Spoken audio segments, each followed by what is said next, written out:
Grandes maravilhas do mundo.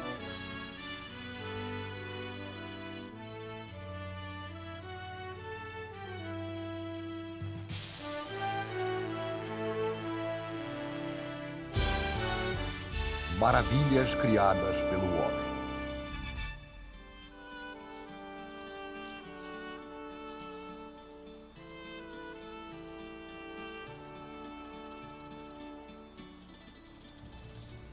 Algumas vezes, não muito frequentes na história da humanidade, a necessidade de construir conspira com uma visão de beleza. O desejo de realizar conspira com a habilidade de criar. E o que nasce, então, é uma obra de rara beleza, uma maravilha. Obras que paralisam, que tiram o fôlego, que parecem gritar: vejam o que nós podemos alcançar. Estas são as eternas realizações do homem. Testamentos duradouros de uma batalha permanente. Deixar uma marca em um mundo efêmero.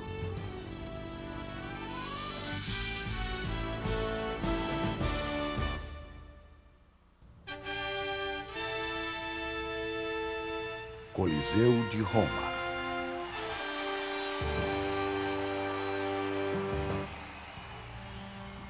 Há quase 2000 anos, os romanos testemunharam uma maravilha.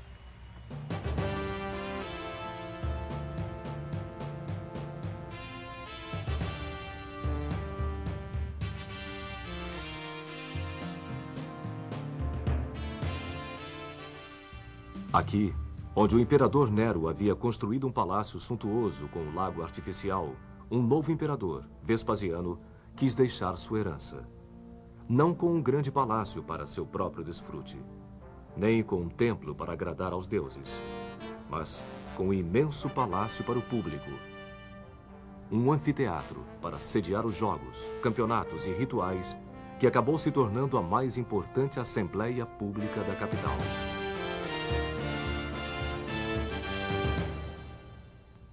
Vespasiano conhecia o valor da atividade de relações públicas. Quando ele assumiu o poder em 69 d.C., herdou uma cidade em ruínas. Um enorme incêndio havia destruído grande parte de Roma anos antes. O corrupto Nero, entre outros, havia irresponsavelmente esvaziado as reservas do tesouro, e o Senado romano estava espalhado em campos hostis depois de 2 anos de guerra civil. Vespasiano logo anunciou seu novo projeto. Ele iria drenar o lago artificial de Nero e construir um enorme anfiteatro público, o maior jamais realizado. Ele o batizou de Anfiteatro de Flávios, em homenagem a seu nome de família. As gerações seguintes passaram a chamá-lo de Coliseu, uma referência às suas proporções colossais. Graças a seu tamanho e a seu trabalho de engenharia, foi considerado o monumento mais ambicioso do mundo antigo.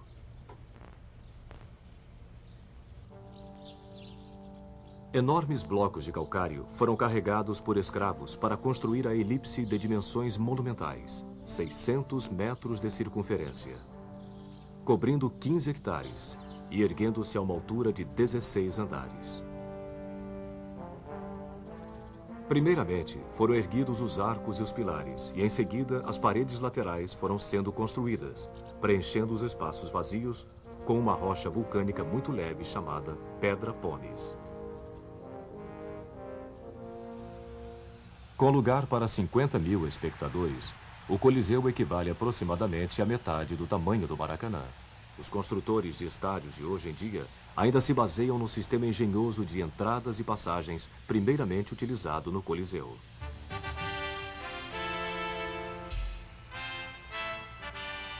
Os 80 arcos estão distribuídos no nível do chão, formando 76 entradas. Os espectadores recebiam bilhetes com o seu número de entrada e podiam achar seus lugares tão facilmente que todo o estádio podia ser acomodado em menos de 10 minutos. Uma vez dentro, o lugar de honra era um grande palanque em mármore, onde o imperador se acomodava com sua comitiva, incluindo jovens virgens. Um pouco acima, sentavam-se cidadãos livres. Mais acima ainda, sentavam-se visitantes estrangeiros e escravos. E, finalmente, em arquibancadas de madeira, ficavam as mulheres e os pobres. Mesmo durante os jogos públicos, classes sociais e status eram os princípios da organização. Mas por que uma obra tão impressionante destinada ao esporte? No início dos tempos romanos, jogos públicos, chamados de circos, eram realizados somente em dias sagrados para homenagear os deuses da cidade. Até a época de Jesus, torneios, caçadas a feras e corridas de carruagens eram uma obsessão para os romanos. Qualquer imperador que se prezasse levava a sério os conselhos do historiador Juvenal.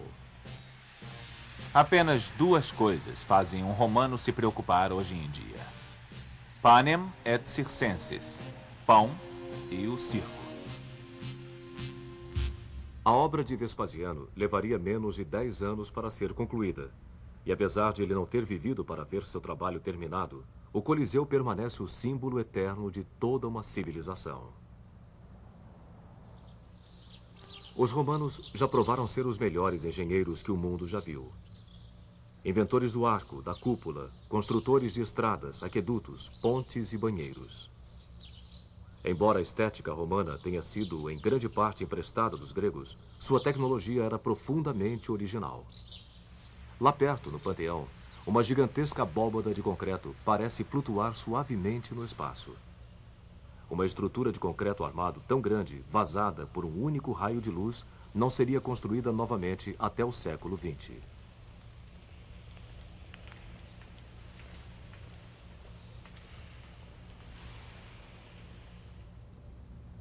Definitivamente, o Coliseu provou ser a maior herança arquitetônica de Roma. No entanto, o que o monumento tinha de magnífico chocava-se com o que de cruel acontecia dentro dele. Espectadores ficavam em torno da arena central, onde era espalhada areia para cobrir o sangue derramado no ritual dos jogos. No dia da inauguração, no ano 80, o novo imperador Titus, filho de Vespasiano, inaugurou o anfiteatro com uma caçada a feras selvagens. Em apenas um dia, 5.000 animais foram condenados à morte. Esses rituais sangrentos de celebração poderiam durar mais de 3 meses. Animais exóticos eram trazidos de regiões distantes para o Coliseu, onde eram mantidos em celas localizadas no nível subterrâneo, que podem ser vistas ainda hoje. As feras eram então transferidas em elevadores para o nível da arena, onde iriam enfrentar as lanças dos caçadores. Em algumas ocasiões, as canaletas de drenagem eram fechadas e a arena era deliberadamente inundada. O estádio se transformava num mini-mar para a simulação de batalhas navais. Os gladiadores eram, no entanto, a atração principal do Coliseu. Escravos, criminosos e a mais baixa estirpe de Roma, algumas vezes até mulheres, eram especialmente treinados para depois se apresentarem nas batalhas públicas. Ave César! Nós que estamos prestes a morrer, vos saudamos. A coragem ou a covardia do gladiador era aplaudida ou vaiada pela multidão, que votava com as mãos o destino do perdedor. De acordo com alguns historiadores, polegares para cima ou uma onda de lenços abanando significavam que o gladiador viveria e poderia até mesmo se tornar um homem livre. Polegares para baixo condenavam o lutador a uma morte imediata. Por 325 anos, o Coliseu testemunhou inúmeros espetáculos assustadores como estes, e pode ter sido também o lugar onde o martírio dos cristãos perseguidos acontecia. Finalmente, em 404 d.C., todo o sacrifício público em Roma foi banido pelos imperadores cristãos no poder, e o Coliseu, danificado por terremotos e tempestades, se transformou em ruínas.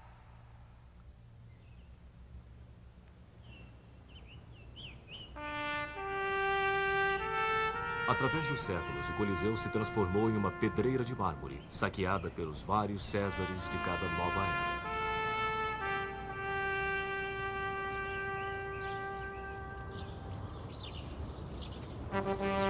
Mas o triunfo dos engenheiros continuou de pé, um símbolo fantasmagórico do Império Romano, tanto em sua maior exaltação quanto em sua maior depravação. Séculos depois de sua construção, um monge inglês faria a seguinte profecia: Enquanto durar o Coliseu, Roma viverá. Quando cair o Coliseu, Roma morrerá. E quando Roma morrer, o mundo.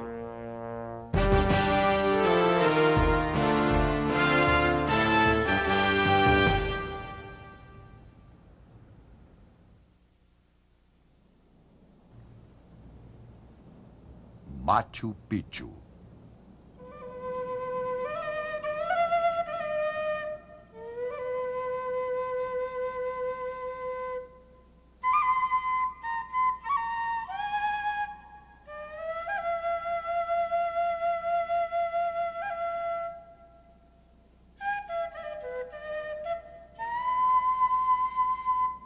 Localizado em meio ao ar puro dos Andes, 2.500 metros acima do nível do mar, um mistério escondido em florestas nebulosas por 4 séculos.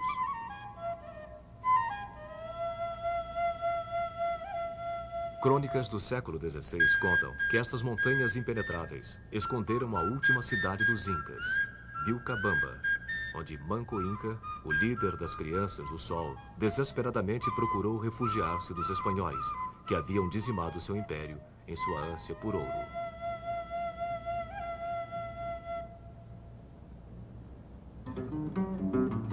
Em 1911, um jovem historiador americano, Hiram Bingham, demarcou as inexploradas ruínas do Vale de Urubamba, no Peru. Índios locais o guiaram para o topo de uma montanha remota, a qual, à primeira vista, parecia totalmente hostil ao homem. Os índios chamavam esta montanha de Pico Antigo, Machu Picchu.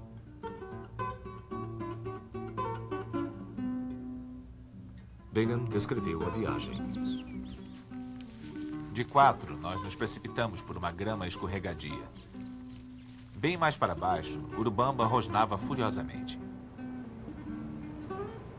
Nós contornamos a colina e, de repente, avistamos diversos níveis de terraços incas. Que tipo de comunidade precisaria de centenas destes terraços? Tem espaço para uma plantação suficiente para alimentar toda uma cidade. Este lindo santuário preservado nunca sentiu o peso e a fúria das botas dos conquistadores. Eu percebi que Machu Picchu seria a maior e mais importante ruína descoberta na América do Sul desde a chegada dos espanhóis.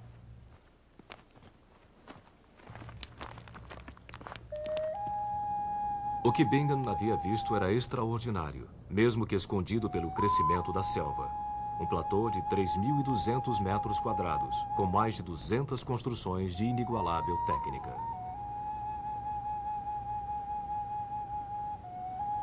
Aos poucos eu fui percebendo que esta parede com templos semicirculares ao seu redor sobre a caverna era tão bonita quanto o mais bonito dos trabalhos em pedra do mundo. Eu quase perdi o fôlego. O que este lugar poderia ser? Bingham acabou acreditando que havia achado a cidade perdida de Vilcabamba, refúgio de Manco Inca. Mas Machu Picchu foge a qualquer explicação, pois não é uma cidade, mas antes um imenso centro religioso.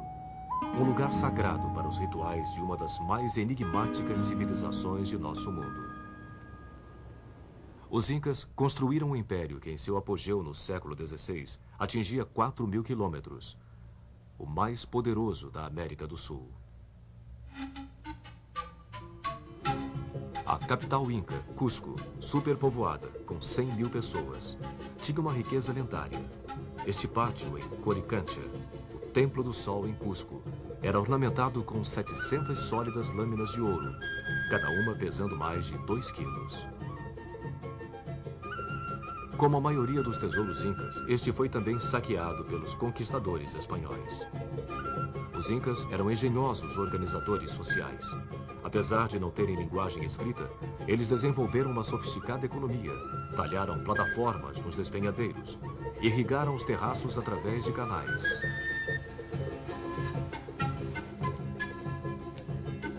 Cultivaram milho, batatas, domesticaram alpacas e lhamas.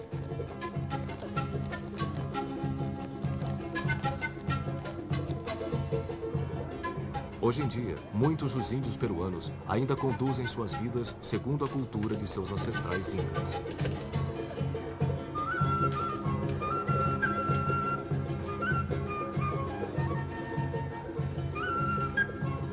E falam o Quechua, língua dos templos de Machu Picchu.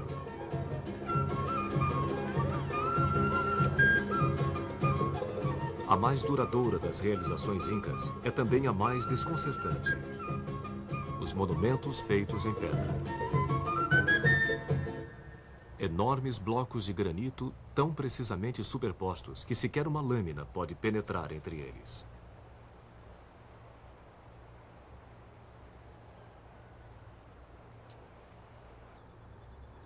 Os construtores arrastaram os blocos de suas pedreiras por quilômetros, e não existem indícios de que eles possuíam rodas, animais de tração ou ferramentas capazes de transportar e construir blocos tão perfeitos. Trabalhadores árduos, tal como seus descendentes, construtores incas, transportaram penosamente cada bloco em um ritmo agonizante, arrastando-os pelo solo com cordas de fibras. Algumas vezes as pedras eram tão pesadas que tinham de ser abandonadas no caminho. Mas o homem não era punido. Os incas preferiam culpar as pedras, chamando-as de Sai-Cusca, que significa pedra extenuante. Uma vez em seu destino, as pedras eram talhadas e encaixadas em suas posições. Cerca de 40 ângulos seriam esculpidos em apenas um lado da rocha para assegurar um encaixe perfeito ou criar uma delicada curva na parede, assim como no Templo do Sol.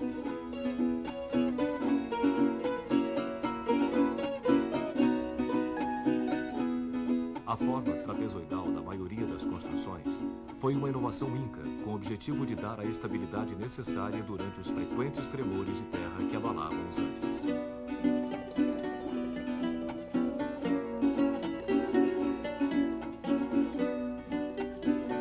A maioria sobreviveu intacta. Somente seus telhados de palha caíram, vítimas de 5 séculos de clima tropical. Mas o que justifica uma engenharia tão elaborada?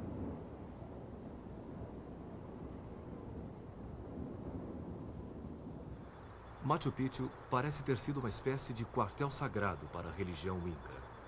Uma religião baseada na adoração ao sol e na sua evolução através dos céus.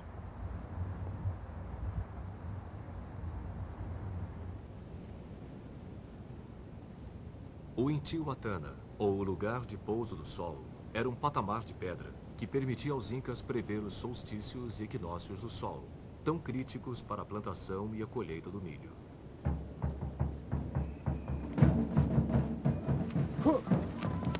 No solstício de junho, que marca o início do inverno no sul do Equador, o sol era simbolicamente amarrado à terra para assegurar seu retorno nos meses que viriam.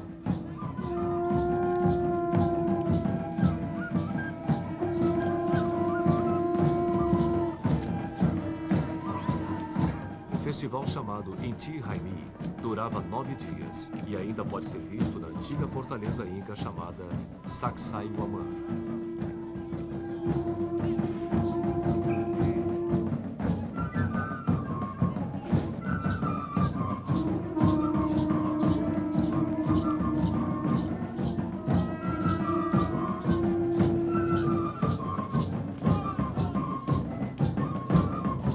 Para os incas, o sol era o pai divino de todos os povos, e o rei era o seu regente na terra.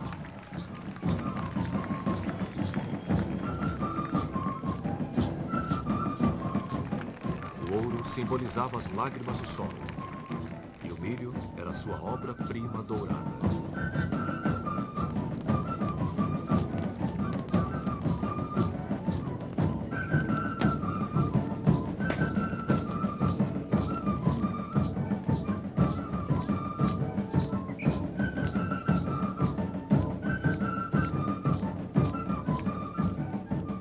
Desta fortaleza, no ano de 1536, o líder Manco Inca rompeu o cerco espanhol e fugiu para as montanhas para sempre. Apenas 4 anos antes, Francisco Pizarro liderou um pequeno grupo de espanhóis até o coração do Império Inca. Atraídos por rumores de fabulosas riquezas que, portando armas superiores, menos de 200 espanhóis conseguiram conquistar a população índia de milhões de pessoas. Mataram seu imperador, Atahualpa, e saquearam a capital. Em julho de 1533, os espanhóis já haviam coletado 24 toneladas de ouro e prata.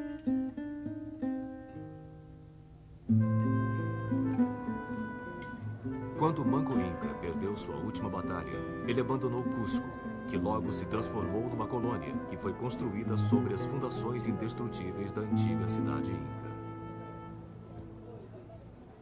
E o último refúgio de Manco Inca, chamado de Vilcabamba, poderia ter sido em Machu Picchu?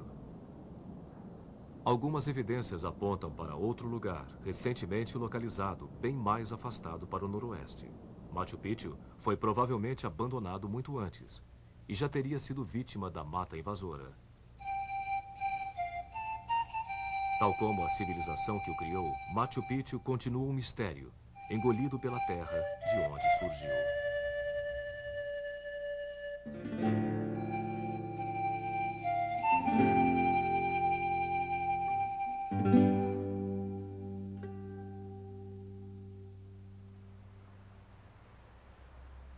A Muralha da China.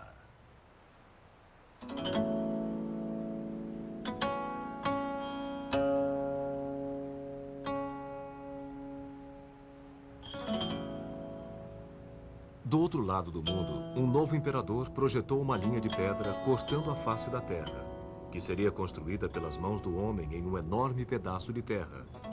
Como se dissesse até para os deuses: esta é minha terra, não se aproxime.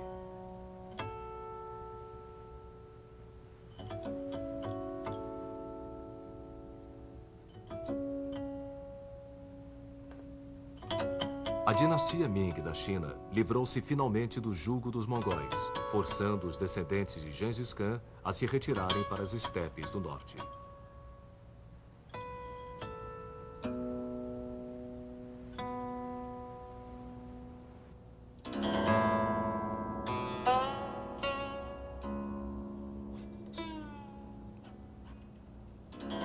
China, o Império do Meio, era de novo governada por um imperador chinês. E para defender este império, foi ordenada a construção de uma gigantesca muralha que se estenderia do rio Yalu, na Baía da Coreia, até o selvagem deserto de Gobi. 4.800 quilômetros de tijolo e pedra, 8 metros de altura. A mais longa construção jamais realizada pelo homem e talvez a única estrutura visível do espaço.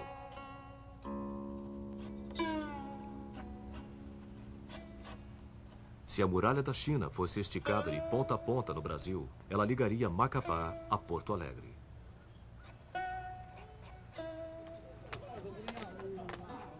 A Grande Muralha da China, que vemos hoje, é a mesma que foi construída durante a dinastia Ming, que começou antes mesmo do nascimento de Cristóvão Colombo no século XV. A ideia, no entanto, de construir uma parede em volta do Império do Meio data de 2000 anos antes, do século VIII a.C.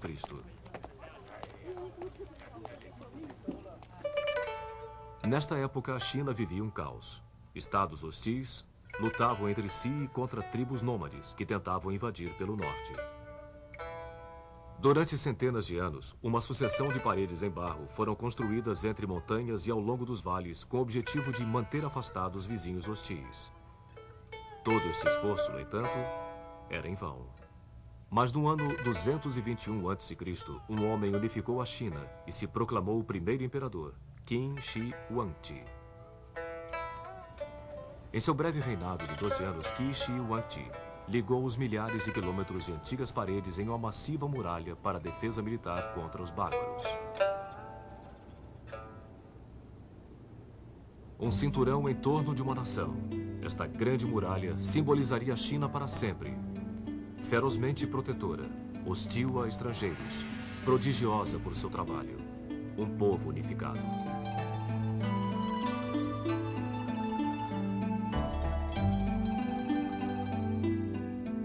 A muralha de Qin Shi Huangdi deu aos chineses uma identidade nacional jamais vivida antes. E isto significava segurança.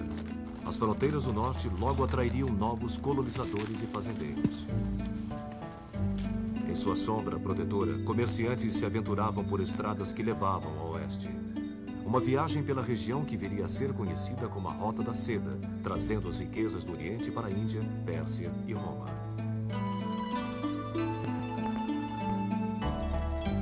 O imperador chinês escreveu: "Agora nosso povo está pacificado e não deve mais temer a guerra. Os homens trabalham na terra, enquanto as mulheres estão engajadas em suas tarefas." Mas esta era a sua versão. A muralha pode ter sido uma grande realização militar, mas foi também o resultado de um trabalho brutal por parte do povo chinês.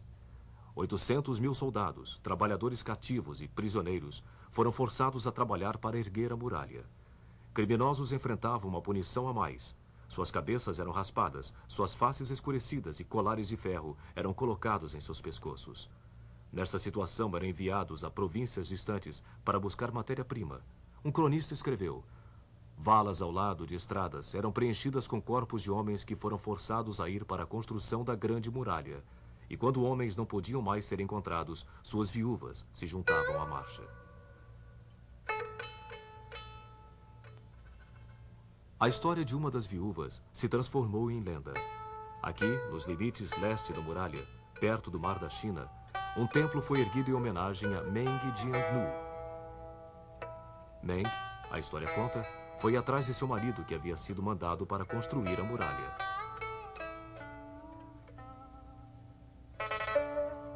Quando ela soube que ele havia sido enterrado entre as barricadas, suas lágrimas fizeram a parede desmoronar. Desta forma, ela achou os ossos de seu marido e amaldiçoou o imperador. Denunciando a ordem autocrática do imperador, ela se tornou a voz simbólica do povo contra um onipotente opressor.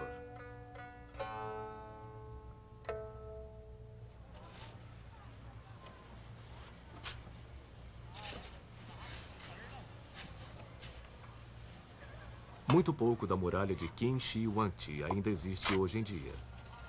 Esta fortificação de pedra é resultado de 200 anos contínuos de recuperação e obras durante a dinastia Ming. Este trabalho, por sua vez, está sendo restaurado em turnos ainda hoje.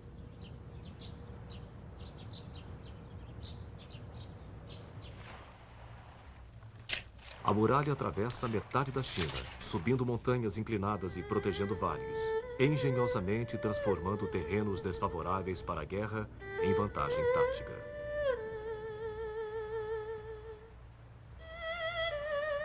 Em Shanhaiguan, uma fortaleza circular de 4 quilômetros quadrados olha o horizonte como se fosse a cabeça de um dragão deslizando em direção do mar.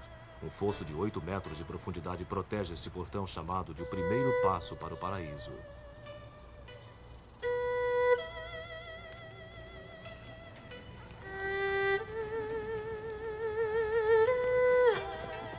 A 300 quilômetros dali, a fortaleza de Jiayuguan era o último entreposto do Império, já que depois deste ponto, em direção ao oeste, estava o vasto deserto mongol. Entre estes dois extremos, existe um conjunto de 25 mil torres de observação, controladas por guardiães que viviam nestes locais. Quando atacados, eles mandavam informação sobre as tropas inimigas por meio de sinais de fumaça durante o dia e sinais de fogo durante a noite. Estas informações percorriam centenas de quilômetros em questão de horas. Perto de Beijing, a toda poderosa fortaleza de Badalin foi construída cercada por diversas camadas de paredes externas, grande o suficiente para acomodar 5 cavalos montados ou 10 homens de infantaria marchando lado a lado. Suas duas faces asseguram que a muralha poderia servir de defesa dos dois lados, não importando por onde fosse atacada.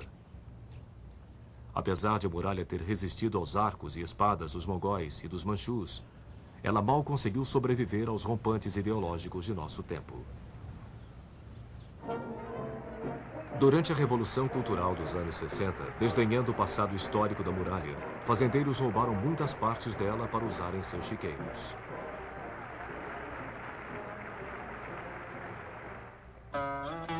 Mas hoje em dia a muralha foi restaurada, não apenas física, mas também figurativamente, de acordo com o papel que ela teve na história nacional da China. Ela novamente existe como uma linha definida, uma marca no terreno, testamento da idade de um povo e de seus ancestrais que a construíram.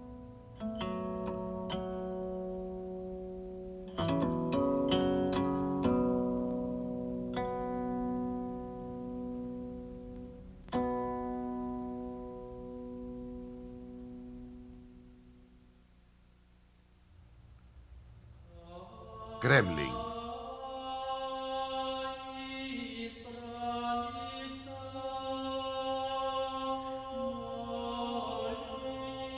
Milhares de quilômetros para o noroeste, uma outra parede foi construída para a defesa contra os invasores mongóis. Mas, em vez de estender-se pela paisagem, esta parede cercava uma pequena cidade. É a cidade de Moscou. A palavra em russo é Kremlin. Por 8 séculos, as paredes do Kremlin protegeram as partes cruciais da civilização russa. Dentro de seus 28 hectares estão localizados igrejas, catedrais e os palácios dos czares. Foi dentro do Kremlin que os regimes de Ivan o Terrível e Pedro o Grande nasceram. Que a Igreja Russa Ortodoxa dominou as almas da nação. Aqui estão os esplendores e os excessos dos Romanovs. Aqui foi a capital da República Revolucionária de Lenin. E aqui Stalin fez derramar o sangue de seu próprio povo. Por trás destas paredes, a Guerra Fria foi travada. E aqui, um novo capítulo da história russa foi revelado na última década do século XX.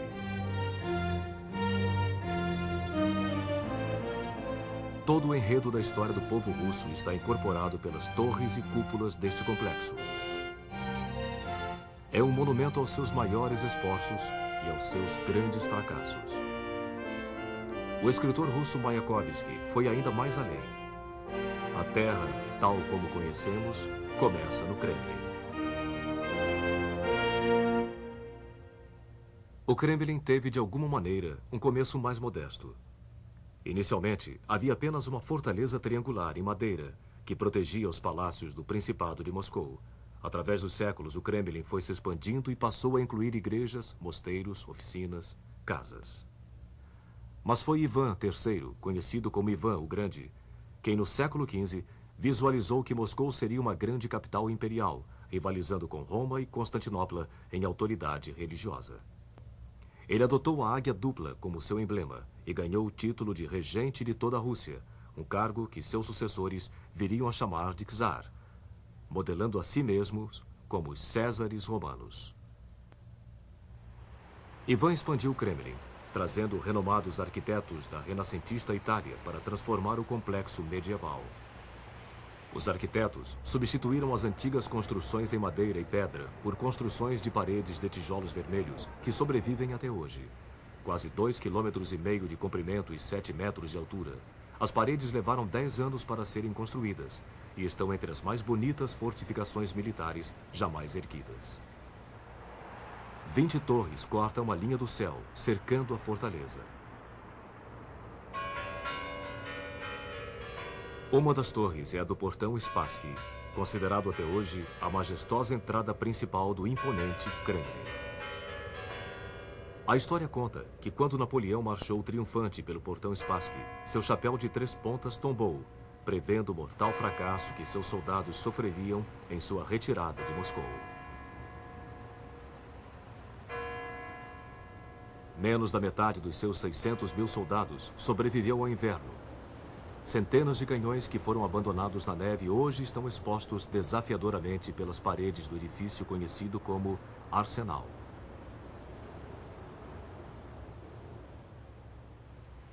Mas se a espinha dorsal do Kremlin são suas paredes e torres, sua alma é representada pela Praça da Catedral.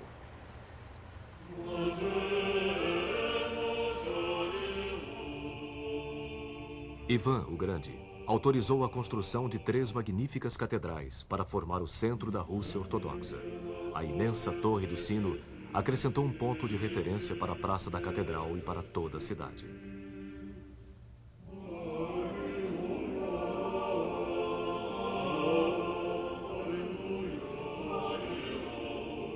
A Catedral de Ascensão, nomeada por Fioravante de Bolonha, tem uma forma simples, mas monumental, entre 5 cúpulas de ouro.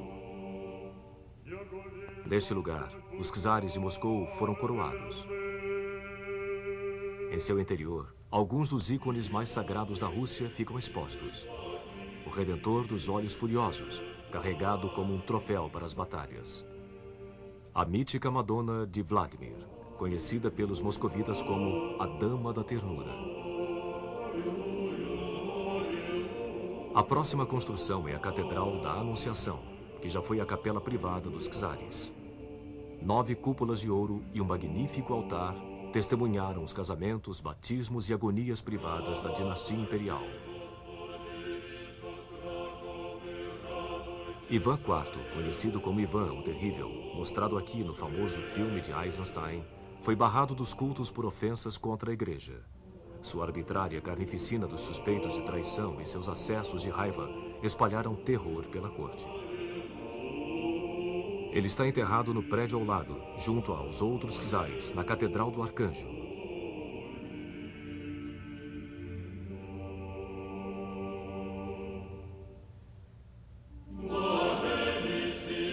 Seu túmulo se encontra ao lado do de seu filho, que foi morto por Ivan com suas próprias mãos. Mas a herança de Ivan o Terrível não foi somente de maldades. Ele fez construir a Catedral de São Basil, bem próxima do lado externo da parede do Kremlin. 9 fantásticas cúpulas se encontram sobre a Praça Vermelha.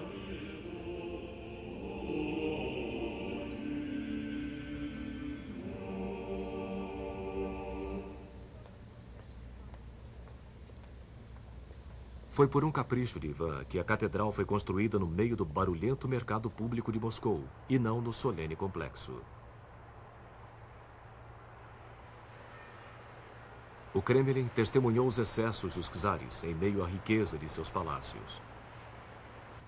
Enquanto do lado de fora de suas paredes, servos e camponeses russos enfrentavam uma situação de miséria, a corte dos czares superava as capitais imperiais da Europa.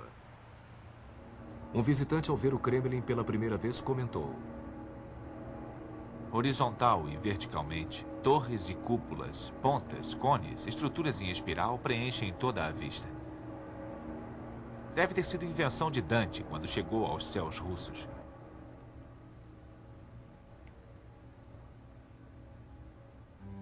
O Palácio das Faces, o mais antigo monumento do Kremlin, continha salas de recepção dos czares, onde mulheres, banidas de suas funções oficiais, observavam as intrigas da corte de uma janela em arco.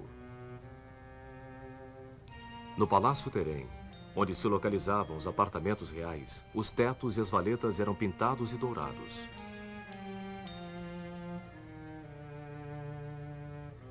Neste palácio, o jovem czarevich Pedro, o primeiro Romanov, presenciou o assassinato de sua família. Com apenas 10 anos de idade, ele foi forçado a dividir o trono com seu meio-irmão, literalmente um duplo trono, enquanto sua meia-irmã, Sofia, discretamente passava instruções para o jovem czar.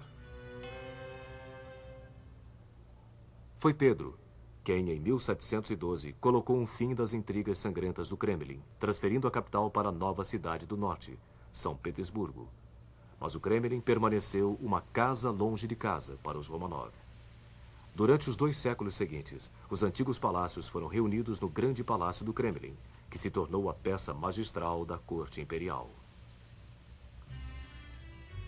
Ambientes para recepção pública foram construídos em larga escala para impressionar os visitantes ilustres. Somente o St. George Hall mede 65 metros de comprimento. Mais intimistas, mas não menos opulentos, são os quartos privados do palácio, onde os Romanov satisfaziam seu lendário apetite para as artes decorativas.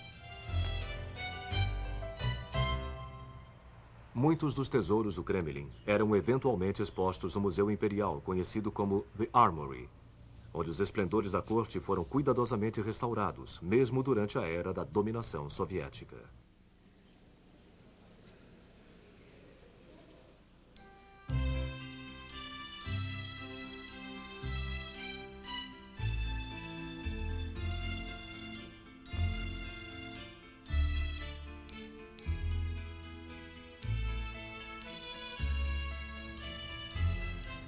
Mas a extravagância da vida no Kremlin não poderia sobreviver à profunda insatisfação das classes menos privilegiadas. Depois da Revolução de 1917, Vladimir Ilyich Lenin fundou a nova República Socialista. Na primavera seguinte, ele transferiu a capital para Moscou. O Kremlin passou a ser mais uma vez o centro do poder russo. Esta mudança aconteceu em uma época de profundo crescimento do Kremlin. Prédios do novo parlamento soviético e casas do Congresso foram levantados no severo estilo realista, contrastando com seus imponentes e ornamentados vizinhos. Aqui também ficavam os alojamentos espartanos de Lenin, que preferia comer em pratos lascados do que em pratos de porcelana imperial.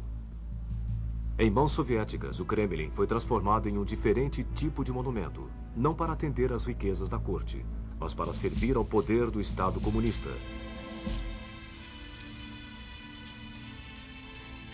A estrela vermelha substituiu a dupla águia dos czares. Bustos de Lenin substituíram os ícones dos santos. E a tumba onde Lenin foi embalsamado se tornou um lugar de peregrinações sagradas para seus seguidores.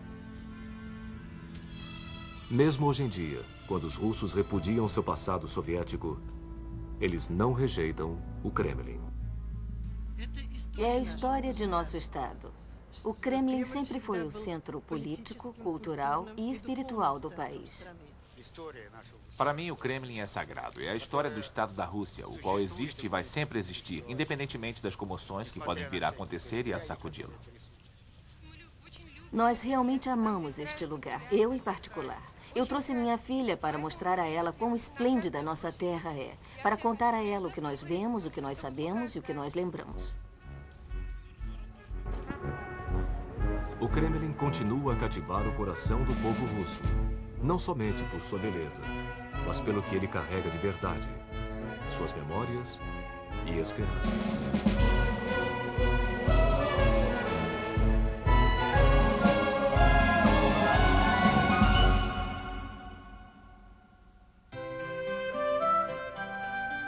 Versalhes.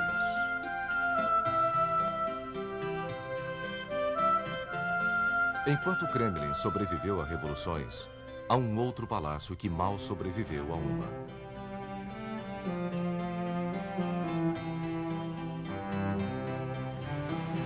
Um palácio tão majestoso, tão pomposo, tão excessivamente aristocrático, que deixou uma dupla herança: a capital da arte europeia e o símbolo da arrogância real.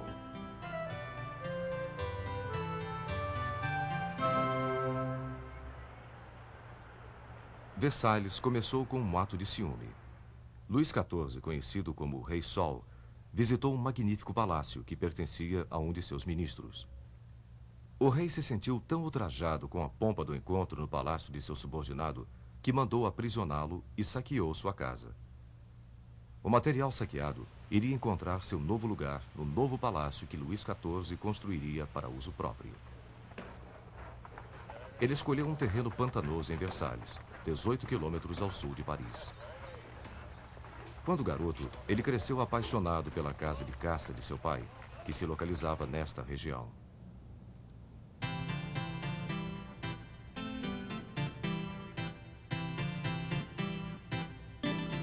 Versalhes seria a nova corte da França. Mais de 22 mil trabalhadores foram contratados para transformar 250 acres de pântano nos mais bonitos palácios e jardins do mundo.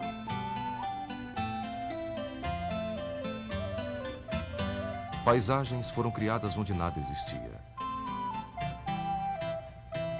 Rios foram redirecionados para suprir 400 fontes com milhares de litros d'água.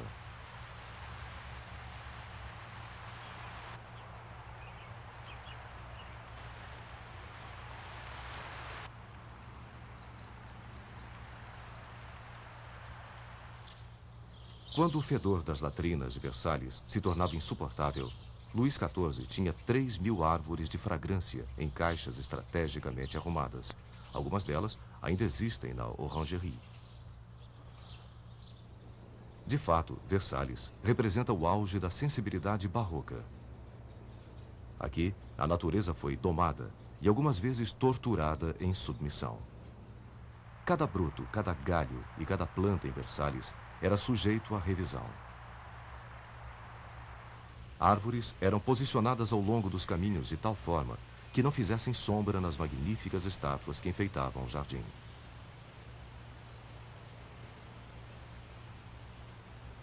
Cerca de 150 mil vasos de flores eram trocados aproximadamente 15 vezes ao ano, para que Versalhes estivesse sempre florido.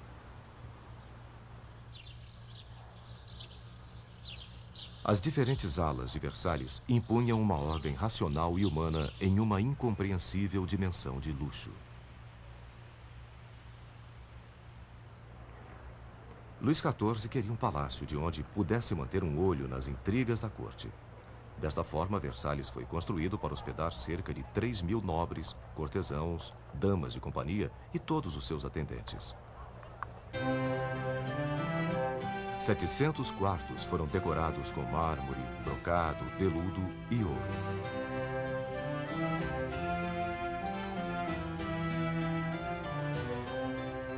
Versalhes se tornou a moradia e o local de encontro da aristocracia francesa. Luís XIV gostava de viver exposto aos olhos públicos e, portanto, mantinha o palácio aberto a todos que estivessem interessados em conhecê-lo.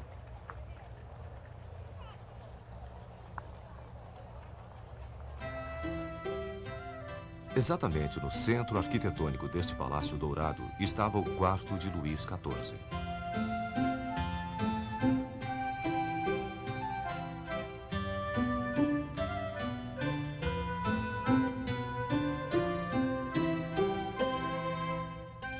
O dia começava aqui não com um nascer do sol, mas com um despertar do rei.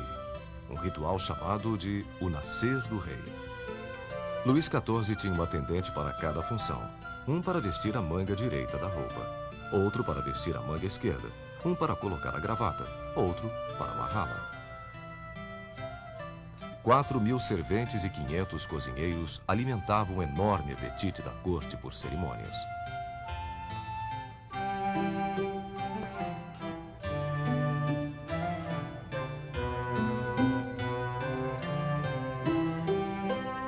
Os dias na corte eram vividos em uma intrincada rede de recepções, encontros, refeições, performances teatrais, peças, apostas, despachos e bailes elegantes.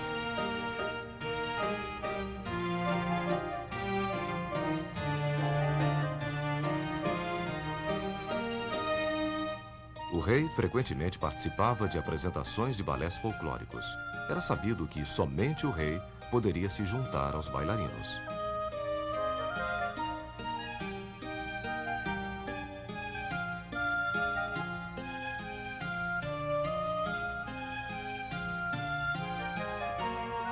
A Sala dos Espelhos era uma das dezenas de salas de recepção. Os 400 espelhos eram posicionados para iluminar a sala durante o pôr do sol.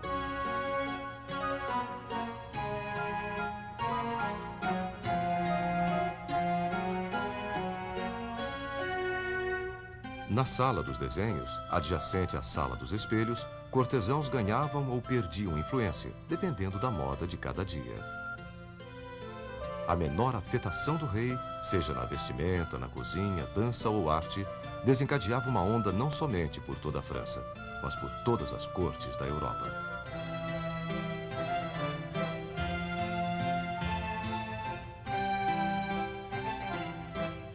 E o mesmo poder tinha Felizarda Dama, que mais recentemente tivesse conquistado a atenção do rei. A Marquesa de Montespan manteve esta influência por um certo tempo. Como Luís XIV queria passar algum tempo com ela longe dos olhos da corte, ele mandou construir um palácio menor nos arredores de Versalhes, Le Grand Trianon.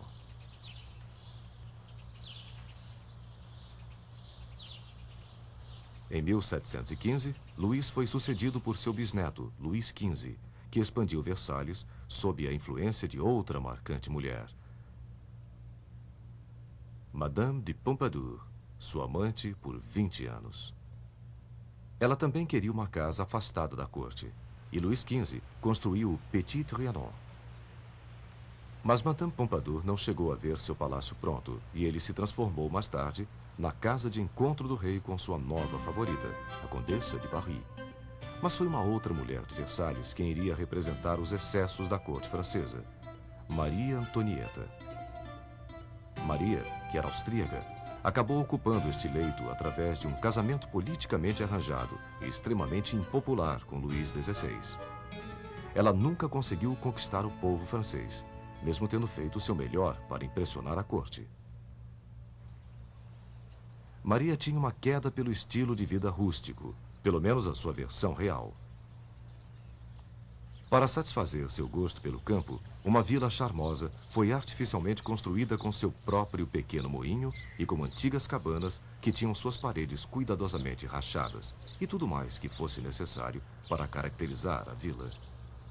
Foi nesse seu refúgio idílico que, em 5 de outubro de 1789, Maria Antonieta foi alertada sobre o fato de que a Revolução Francesa chegara a Versalhes.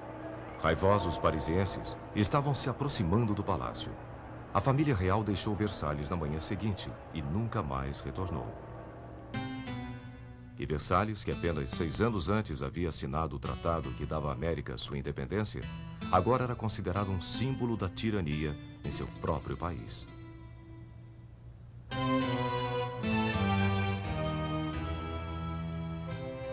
Oitenta anos depois, o autor americano Mark Twain visitou Versalhes. Mesmo o mais democrático dos turistas ficou maravilhado com o que viu. Eu costumava criticar Luís XIV por haver gasto centenas de milhões de dólares quando o pão era tão escasso. Mas eu o perdoo agora. É maravilhosamente bonito. Você fica engasgado, admira e tenta entender que é real, que está na Terra, que não é o jardim do paraíso. E você quase acredita que é parte de um sonho exótico.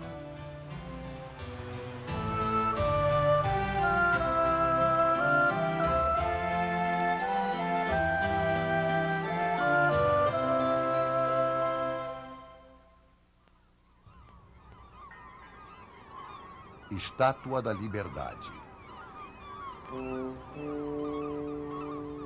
Durante toda a viagem, eles estavam falando que nós iríamos encontrar uma bonita senhora com uma tocha. E eu não conseguia visualizar a cena.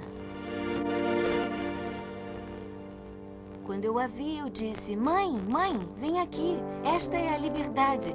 Esta tocha lá no alto quer dizer seja bem-vindo.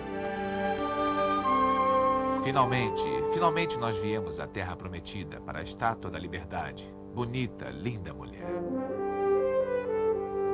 Eu disse para minha mãe o que ela significa. Minha mãe me abraçou e respondeu: ela significa América.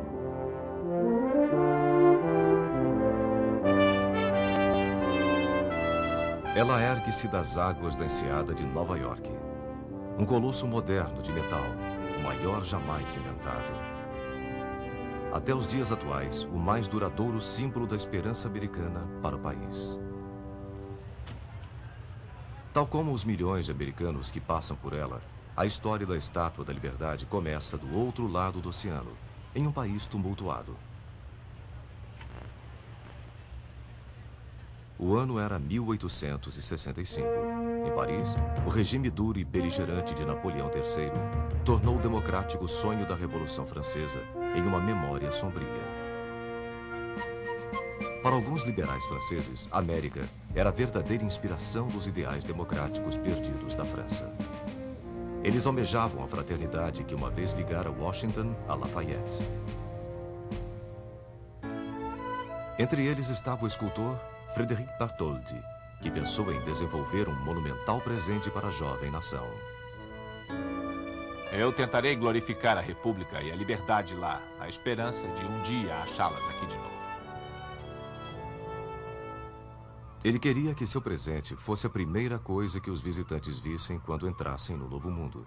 Então escolheu Bedloe's Island como lugar indicado. Se os americanos pagassem por um pedestal, ele prometeu a si próprio que a França pagaria por uma estátua colossal. Bartholdi pensava sempre grande. Seus trabalhos mais recentes eram bombásticos e patrióticos, mas eles eram pequenos comparado a este próximo trabalho que iria levar 15 anos para ser feito. ele nomeou Liberdade Iluminando o Mundo. Moldar a estátua foi a maior realização de Bartholdi. Na França, ele começou a testar modelos em cerâmica e bronze em tamanhos cada vez maiores. Tochas de madeira foram feitas como modelo e, em seguida, gesso era colocado por cima. Em sua oficina em Paris, metalúrgicos cuidadosamente cortaram enormes placas de bronze norueguês em pedaços tão finos quanto uma moeda para se adaptarem aos moldes. Cada detalhe da estátua, desde seu penteado até as pregas do vestido, foi meticulosamente trabalhado.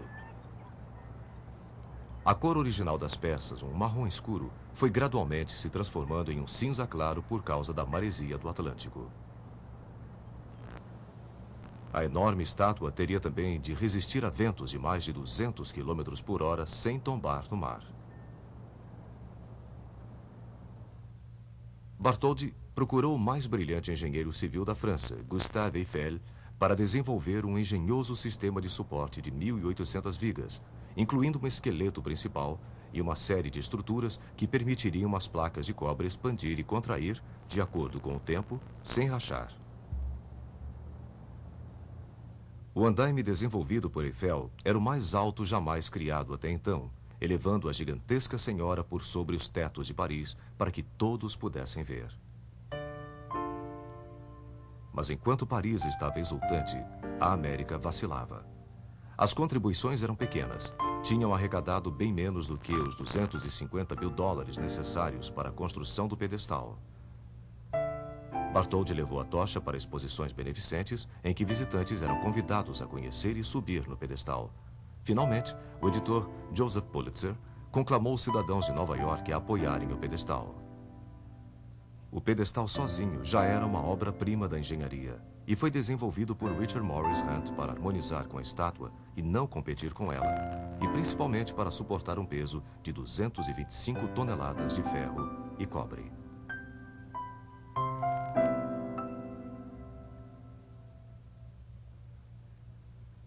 Em 1885, a França havia contribuído com mais de $400 mil para o projeto e Bartholdi havia trabalhado por 14 anos.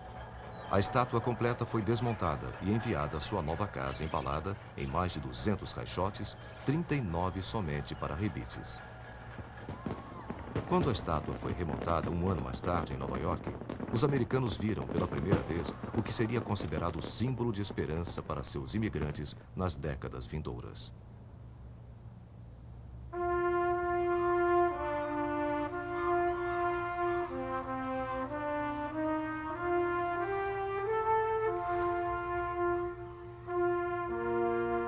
A estátua terminada era da altura de 15 andares, com um dedo sozinho medindo 3 metros.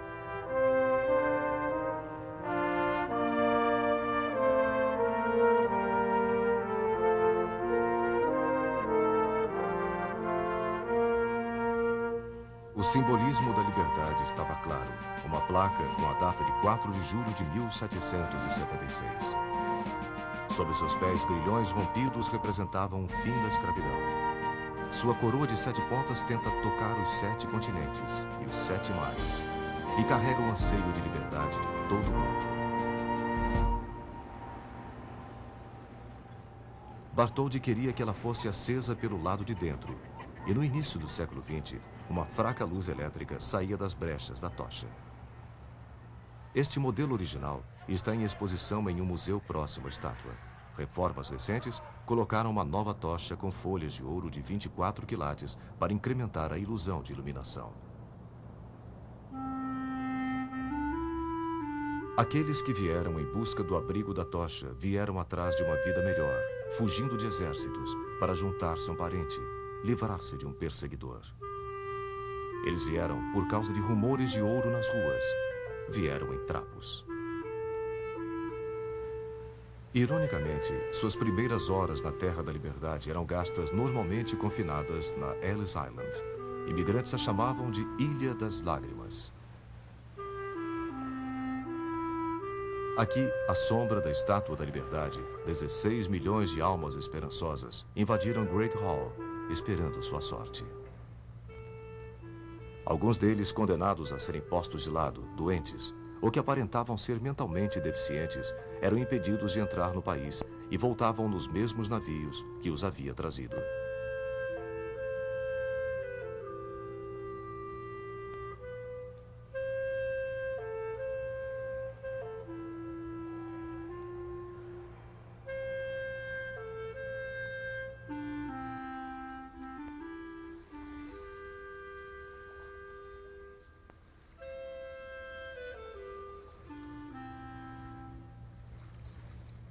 À medida que barcas os levavam para a metrópole de Nova York, eles deixavam para trás a estátua colossal e sua tocha. A poetisa Emma Lazarus, filha de imigrantes russos-judeus, deu à estátua uma definição que Bartholdi não havia pensado. Suas palavras estão embasadas de sentimento de liberdade. Que venham a mim os seus cansados, os seus pobres, a sua massa oprimida que deseja respirar livremente, aqueles barrados no teu cais. Que me venham estes, os sem teto à mercê das intempéries. Ergo minha luz ao lado do portal dourado.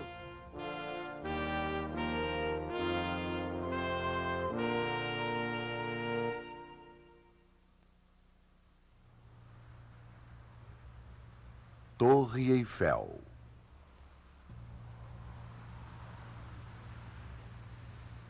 Enquanto os americanos saudavam sua mais nova maravilha importada, em Paris, os franceses estavam construindo uma outra que guardariam para eles. O mesmo engenheiro que havia construído a estrutura para a Estátua da Liberdade recebeu a missão de sua vida. Gustave Eiffel, construtor de pontes e engenheiro estrutural, foi incumbido de construir um monumento para o centenário da Revolução Francesa. Eiffel conhecia tanto história quanto metalurgia. Ferro fundido o permitiria construir uma monumental estrutura com um impacto tão grandioso quanto o da Revolução. Ele planejou uma torre com uma altura estonteante, quase 350 metros de ferro trabalhado, e que permaneceria como a mais alta estrutura do mundo por 40 anos.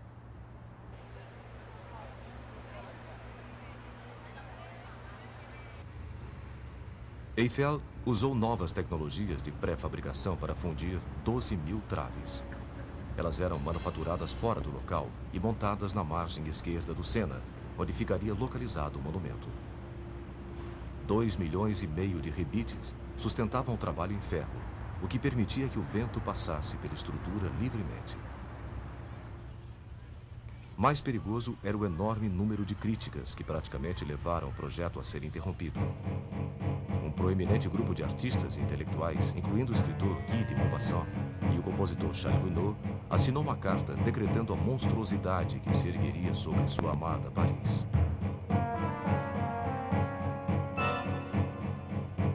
A inútil e monstruosa Torre Eiffel é como uma gigantesca chaminé preta de uma fábrica.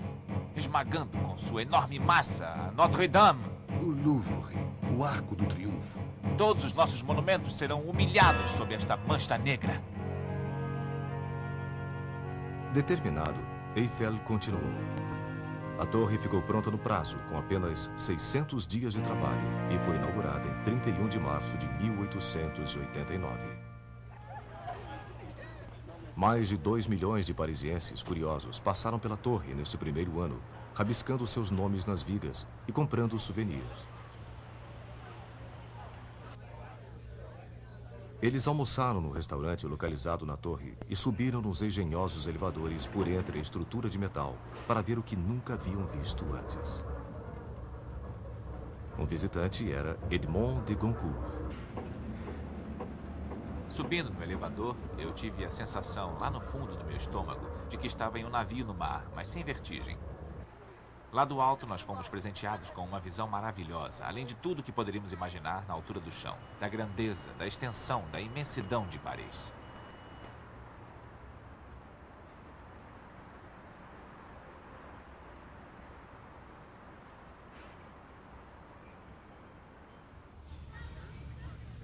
A torre mudou a maneira como os parisienses viam o mundo à sua volta. Paris não era mais simplesmente uma cidade de ruas e bulevares, mas tinha agora uma estonteante vista nova, do céu e do horizonte, tons de cores e luzes. E os artistas de Paris viram a sua antiga vista com novos olhos. Os pintores da cidade, já responsáveis por revolucionar o mundo da arte, tinham agora um monumento digno de sua moderna visão da cidade. De uma certa maneira, Eiffel criou em ferro o que artistas estavam criando em óleo. Georges Seurat usou os mais básicos elementos da pintura, luz e cor, e aplicando-os corretamente, produziu uma impressão maravilhosa de leveza, uma beleza atemporal. Mas da mesma forma, Eiffel esculpiu com alguns componentes essenciais da arquitetura. Vigas e traves foram empregadas para formar uma estrutura que, vista de longe, parece de alguma maneira ser leve como o ar, uma silhueta eterna, sem fim. Mais tarde, uma camada de tinta laranja foi adicionada gradualmente, clareando para um amarelo pálido, para intensificar a impressão de que a torre está flutuando no céu. Mas mesmo depois de terminada, a torre sofreu algumas críticas. Maupassant manteve sua posição crítica. Na verdade, ele disse ter gostado de jantar na torre porque era o único lugar em Paris onde ele não tinha de olhar para ela. A Torre Eiffel chegou mesmo a ter sua demolição programada em 1909. Somente o seu novo uso como torre de rádio a preservava. E quando sua altura ajudou a interceptar as transmissões do exército alemão durante a Primeira Guerra Mundial, a permanência da torre foi garantida.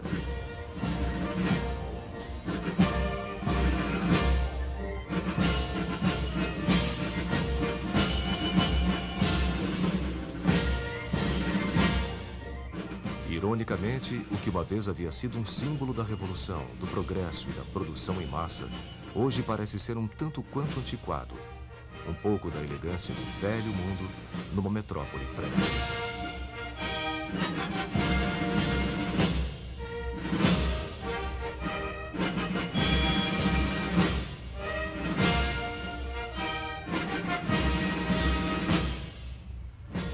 Mas, para sua época, a torre representou um passo ousado.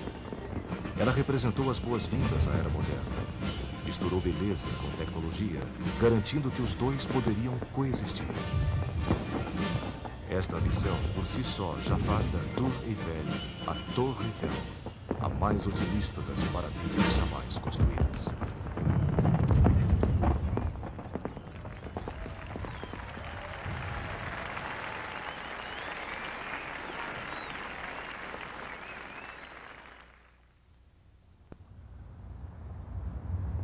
Monte Rushmore e Crazy Horse.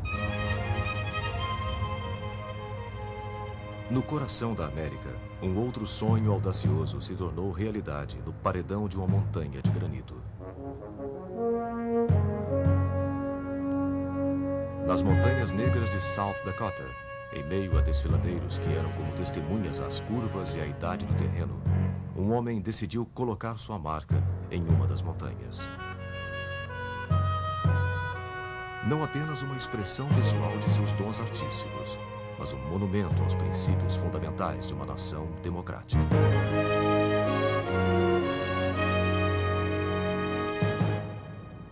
Mount Rushmore começou com um sonho provinciano de um historiador pouco conhecido chamado Duane Robertson. Ele imaginou um tema do Velho Oeste esculpido num dos altos paredões das Montanhas Negras. Mas o artista que ele contratou tinha uma visão totalmente diferente.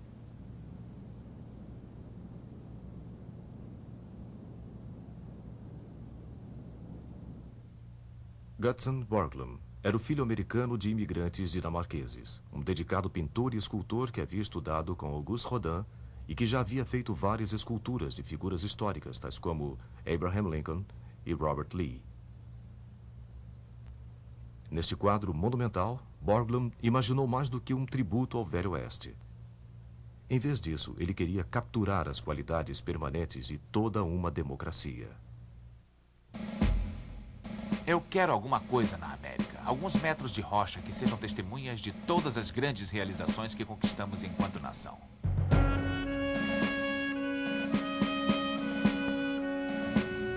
Borglum investigou a fundo a psique americana para descobrir os arquétipos dos ideais nacionais. George Washington, que para Borglum era a incorporação da liderança democrática, o herói da Revolução e o homem que deu dignidade à causa da liberdade americana. Thomas Jefferson, estadista e filósofo, autor da Declaração de Independência e profundo defensor das liberdades individuais. Abraham Lincoln, que simbolizou a força da União Americana e o direito de todos os cidadãos à liberdade. E Teddy Roosevelt, personificação da robusta expansão da nação, com o comprometimento de preservar seus recursos naturais e de promover liberdade empreendedora. Mas como modelar numa montanha estas 4 faces? Primeiramente, Borglum e Robinson acharam um lugar com a combinação certa de superfície, integridade estrutural e iluminação solar. O trabalho de Borglum começou em 1927 e iria continuar esporadicamente por 14 anos. Envolveria mais de 300 trabalhadores e, finalmente, custaria quase $1 milhão.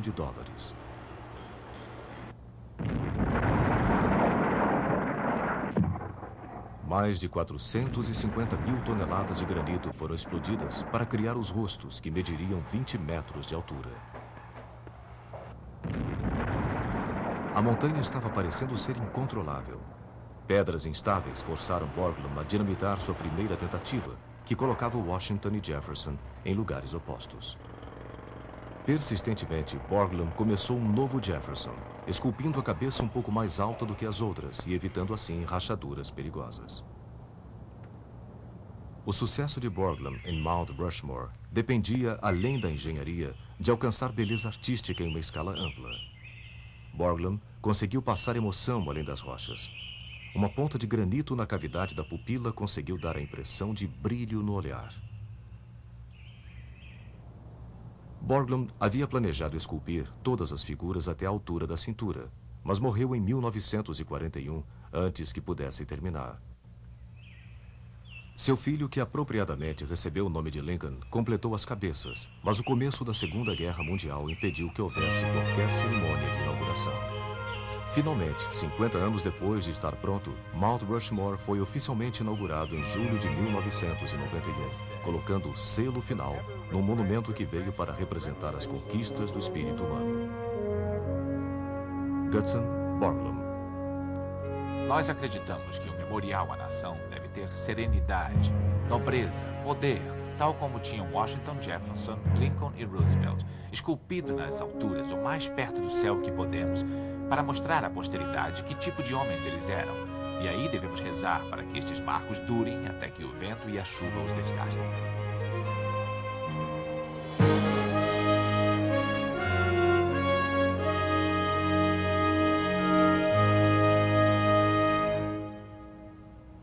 A obra de Borglum parece ser a última grande visão de uma era antiga, um tempo em que não apenas se acreditavam em heróis, mas estes tinham rostos identificáveis. Uma era em que artistas ainda tinham a experiência humana como sua inspiração e ousavam fazer afirmações em escala sobre-humana.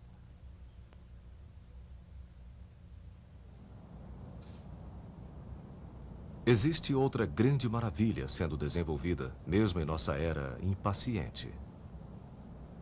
E ela está localizada a apenas 27 quilômetros da obra-prima de Borglum, em Mount Rushmore. Aqui, um órfão meio americano, meio polonês chamado Korczak Ziolkowski começou a mais ambiciosa escultura em rocha de todos os tempos.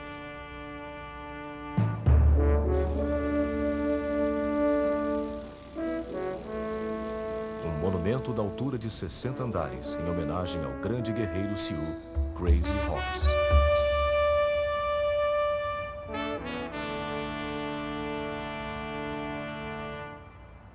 Durante os anos 30, enquanto os rostos de presidentes americanos descendentes de europeus começavam a tomar forma na rocha de granito em South Dakota, o chefe urso em pé, da nação Sioux, fez a Korczak uma pergunta desconcertante.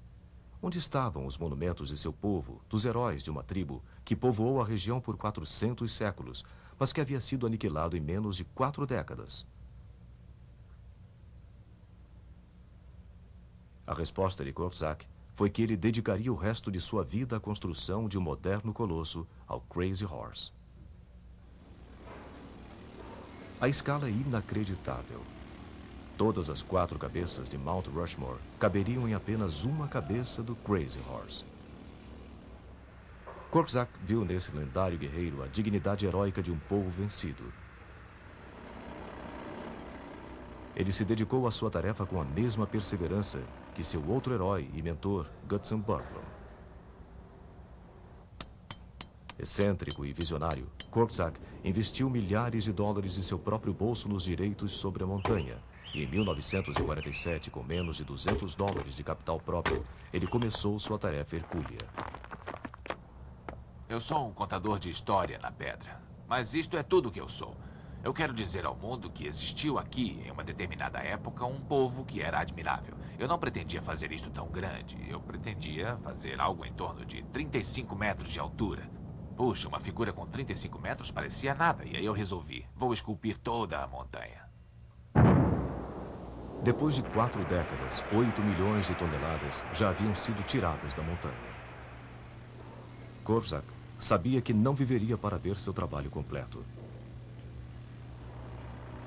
Quando morreu em 1982, deixou planos para a continuidade da obra, que está agora sendo trabalhada por sua viúva Ruth e a maioria de seus 10 filhos. Eu acho que ele pensava que não havia limites para o que se quer fazer quando realmente se deseja fazer. Se você realmente acredita naquilo, trabalha duro o suficiente e está disposto a pagar o preço necessário, você pode fazer o que quiser. Você pode ser o que quiser neste mundo. Korczak simplificava sua própria filosofia citando um velho ditado que ele ouviu certa vez. Quando as lendas morrem, os sonhos acabam. Quando os sonhos acabam, não existe mais grandeza. Crazy Horse espera pelo próximo sonhador. Em suas sombras, um ouvinte pode ouvir a história de todas as criações humanas, tão atemporais quanto o vento das montanhas. Um sussurro de antigos heróis. A inspiração de antigos realizadores. É um chamado a grandes visões e grandes realizações. Um apelo para deixar uma marca, para criar uma nova maravilha.